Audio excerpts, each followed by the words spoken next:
So I don't know how all of you have been doing, those of you who've been here these past few weeks, joining us in the book of Job, how it has felt walking through these selections that we have had. It has taken me to this 4th week of preaching in Job, but finally I feel like I get it. I get what is happening in the book of Job. I'll be honest and say it's been hard preaching these past 3 weeks because it's kind of like one of those old serial books where you get like a chapter a week. That's a little before my time, but there's kind of just like this waiting for the rest of the story, and it's not always been easy to find some kind of grace, some good news in this tale of Job's suffering and loss and his woe and lament. But finally, this week, I had an aha. And it came to me that Job is like Lieutenant Dan in the movie Forrest Gump. Or rather, Lieutenant Dan is a little bit like Job. It's been a while perhaps for some of you. This is one of those movies that I've watched like 1,000 times. But if that's not your story, I'll remind you. Lieutenant Dan is Forrest Gump's commanding officer.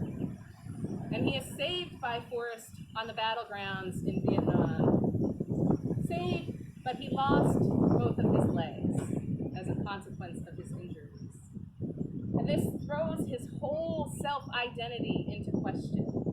This whole understanding of his life, of his destiny, of what he was here to do is suddenly just turned upside down. He yanks Forrest off his bed in the middle of the night in the hospital, and he says, "I was supposed to die in the field with honor, and now I'm nothing but a cripple." There is so much grief and loss and anger for Lieutenant Dan as he wrestles with how his life has turned out so differently than he expected that it would.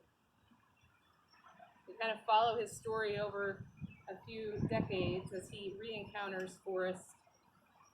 And we see he tells Forrest of this experience he has at the VA, and like Job, he has well-meaning people who are trying to give him answers in religion. Fellow vets who say, "Have you found Jesus yet?" They call the priest comes and talks to him and says, "God is listening, but you have to help yourself." And he's like, "God is listening?" That is small comfort to Lieutenant Dan, and it reminds me of Job's friends. He comes to work with Forrest on the shrimp boat, and they are catching nothing but trash. And he tells Forrest, "Well, maybe you should pray to this God and ask God to do something." And so Forrest goes to church, and still nothing is happening. Nothing is changing. And they're on the boat, and they're looking at their latest catch of trash. And he says, "Where is this God of yours, Forrest? Where is this God?" That's where we find Job in this story today, longing for God to just show up. "Oh, that I had one to hear me. I would give him an account of all of my steps." He is like someone appealing his case all the way up to the Supreme Court. "Tell me what the indictment is against me. Give me your case against me so that I can refute it. Let me know what I have done wrong so I can prove my innocence to you." He is so confident. I would approach like a prince. Lieutenant Dan in the movie wants a showdown with God, and Job isn't quite perhaps so antagonistic, but he too wants a chance to speak to and hear from God and to get some answers for his questions. I think most of us can relate to that at one point or another in our lives. We wish sometimes to have a chance to see God face to face and a chance to ask all of our hard questions. We want to lament to God and rail against the unfairness and the injustice of the hard things that happen in our lives. We want to get answers to the question of why such things happen. When a young parent dies and leaves behind small children, when a tragic accident or cruel progressive disease takes away someone's function little by little, steals their vitality, when someone has cancer or dementia or addiction. On a wider level, want to ask about floods that contain whole cities. You remember Midland, Michigan this past May. Wildfires that rage uncontrollably. We started the year that way in Australia. There's some raging now that take lives and destroy property and kill wildlife. A pandemic that just goes on and on and on. We are nearing 130,000 people in our country alone who have died from this disease. And all of the economic stress and turmoil that has come with that, anxiety, social isolation, depression, relationship issues. I mean, there are just so many layers to what this pandemic has done beyond the physical problems. We look at wars and ongoing unrest in various parts of the world, centuries of racial injustice in our own nation, and we have so many whys for God. And how could you let this happen to us, God? And why me? Why us, God? And when we are honest, sometimes we are angry with God. We are hurt and we are lost and we are confused, and we would like a chance to confront God face to face and demand some sort of satisfaction and some answer to all of these things and more. Which brings us back, in my mind, to Forrest and Lieutenant Dan, who are on the shrimp boat looking at this catch of trash that is, toilet seat rings and helmets and cans and who knows what. And Lieutenant Dan has left us with this question: where is this God of yours? And you remember in the movie, Forrest is retelling this tale as he sits on the bench at the bus stop. And he says, it's funny that Lieutenant said that right then, because just then, God showed up.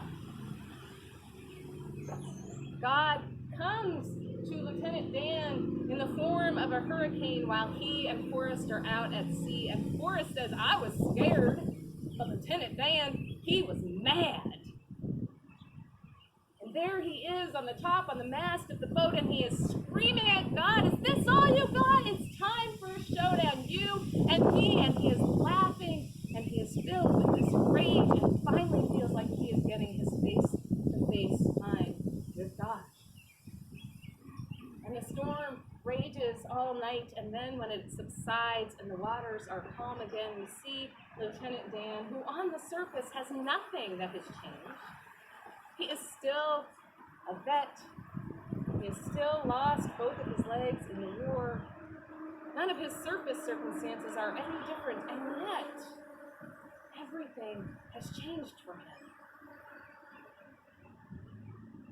He moves from accusing Forrest of thwarting his destiny as one who is supposed to die like all of his forefathers in war, and instead says, I never thanked you for saving my life. And Forrest reflects, he never said so, but I think he made his peace with God. We're going to get that a little bit more. This, like I said, this is kind of like the serial sermon. We get a little piece every week. But we'll see next week Job kind of finally coming to a peace with God.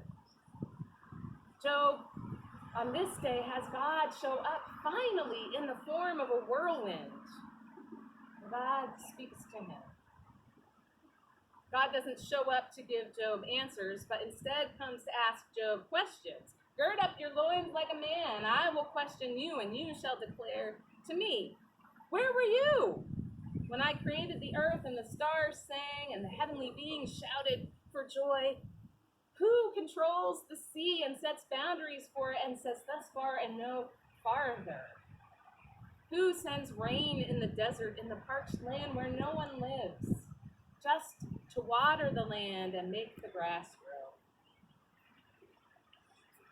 God shows up in this story not to make all of the questions add up. We'd like God to say 2 + 2 = 4, and this is why this happened. And God doesn't do that here. God doesn't make everything clear. God just shows up. God comes in majesty and power and might.